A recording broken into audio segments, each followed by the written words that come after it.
आज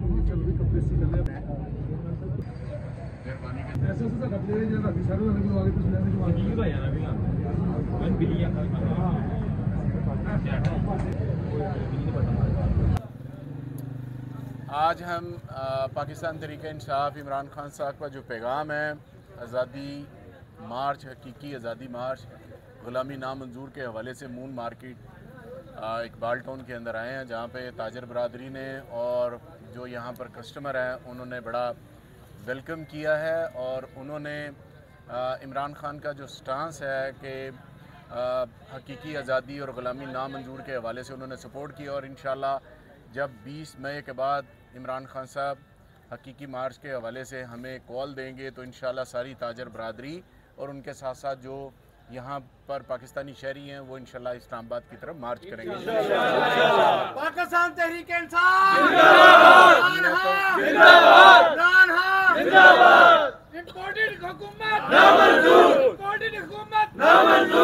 चंद एक बातें मैं चंद एक बातें बस अब जी ज़रा बात करनी है। चंद एक बातें आपके सामने मैं कहना चाहूँगा। एक तो ये है कि हमारी जो डिमांड है वो ये है कि हमने जल्द इलेक्शन की हमने कहा कि पाकिस्तान के अंदर फौरी तौर पर इलेक्शन जो है वो करवाएं जाए। इसके अलावा हम किसी बात के ऊपर भी नहीं ठहरेंगे। No compromise on this stance कि पाकिस्तान के अंदर फौरी तौर पर इलेक्शन करवाए जाएँ, क्योंकि ये जो चू का मरबा बना है जो कि मैं समझता हूँ कि वो इस काबिल नहीं है। नाहल करप्ट सज़ा याफ्ता जो लोग हैं वो पाकिस्तान के ऊपर मसलत कर दिए गए हैं। और एक जो फ़ॉरेन एजेंडा था जो कि फ़ॉरेन जो लोग थे, अमेरिका के लोग थे, जो बाइडन की जो एडमिनिस्ट्रेशन है वो ये चाहती थी कि पाकिस्तान के अंदर उसके कुछ आलाकार जो उन्होंने कई अरसे से रखे हुए हैं उनके ज़रिए पाकिस्तान की इलेक्टेड हुकूमत को गिराया जाए और उनकी जगह पर इनको लाया जाए। लिहाजा जो बाइडन के जो एडमिनिस्ट्रेशन है वो इसको करने में कामयाब होगी। और यहाँ पर उन्हें अपना मकसद हासिल करने के लिए मिस्टर 10% और शुबाइडन, शहबाज शरीफ के साथ नाम का शुबाइडन ने यहाँ पर मिलकर इस हुकूमत को गिराने में पैसे का इस्तेमाल किया और लोगों के ज़मीर ख़रीदे हैं। दूसरी बात यह है कि आप देख लें कि यहाँ पर अवाम का जो रद्द-ए-अमल है वो ज़रा हुकूमत को आप देख लेना चाहिए कि अवाम का रद्द-ए-अमल कितना सख्त है। अवाम क्या चाहती है? अवाम ये चाहती है कि हमें हकीकी आज़ादी चाहिए और ग़ुलामी नामंजूर है। अवाम ये चाहती है।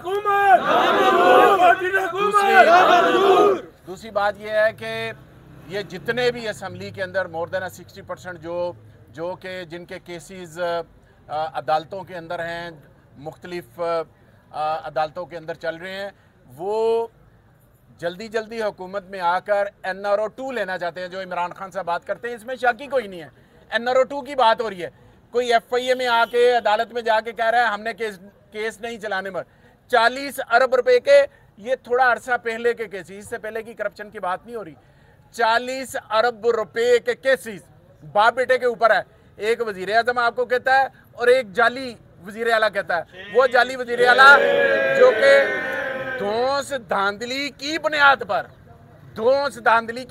पर वजीर आला बना। इलेक्शन ही कोई नहीं हुआ। हम तो उसको इलेक्शन मानते नहीं, उसको वजीर आला नहीं मानते, इसलिए कि इलेक्शन तो असम्बली में हुआ नहीं। वो तो एक तस प्रोग्राम था, धांस धौंधली थी और एक घुसपैठिए की जो टर्म इस्तेमाल होती है वो तो असम्बली में इस तरह आगे बैठे हैं।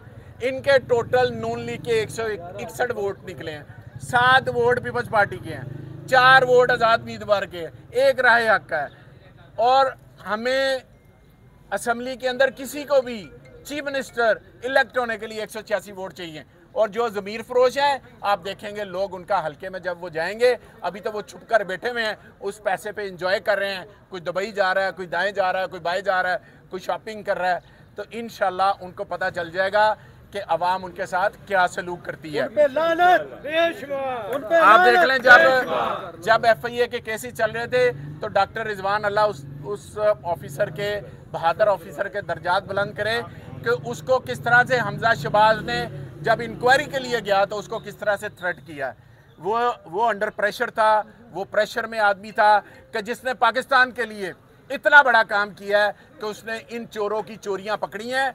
फिर मैं ये समझता हूँ, पाकिस्तान तहरीक-ए-इंसाफ ये समझती है, पाकिस्तान की पूरी कौम